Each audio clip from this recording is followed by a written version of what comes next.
want you to picture this with me. Can you picture it right now? Put your mind on picture mode.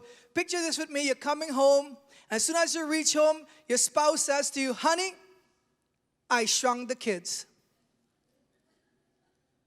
You never had that happen to you?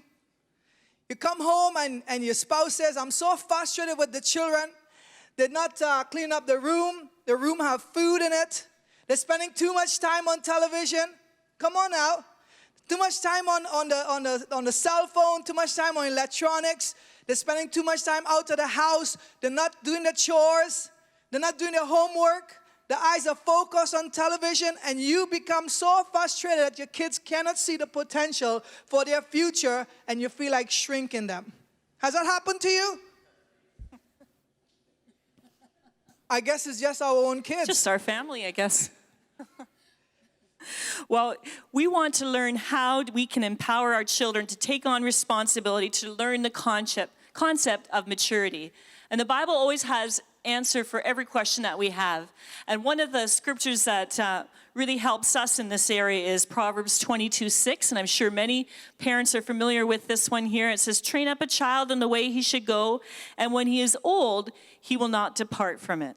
And so we want to leave you a few tips on how we can manage these things. So the first tip we want to leave you is to make a statement and walk away. Sometimes parents get too angry and they start yelling and screaming at the children. That's a no-no. Make a statement, walk away. Statements such as, it's time to get out of bed and get ready for school. It's time for you to do your homework now. It's time for you to study for an hour, or it's time for you to clean up your room or do your chores, and then walk away. There should always be consequences when kids not responding, and the consequences is not fighting fire with fire and yelling and screaming at your kids. There are other ways of having consequences, such as taking away their cell phone or grounding them for a week, or something that is very important to them. You monitor it.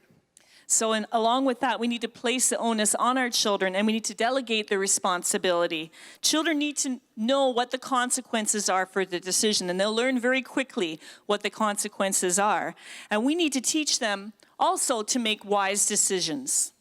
And what we expect from our children that we implement to them is the same expectation we need to have for ourselves. So for example, if you tell your child you need to go, the curfew time is 11 p.m. or you need to spend an hour with your friends and make sure you connect with us, or text us if you're running late, or let us know what's happening. As parents, you need to do the same thing as well to your kids if you're running late, as well as the husbands and wives. You need to take that responsibility and say, hey honey, I'm running a couple minutes late, or I got stuck at traffic. You need what you expect from your children, you also need to implement it in your own lives. And we also need to empower our children with the concept of being accountable and following rules.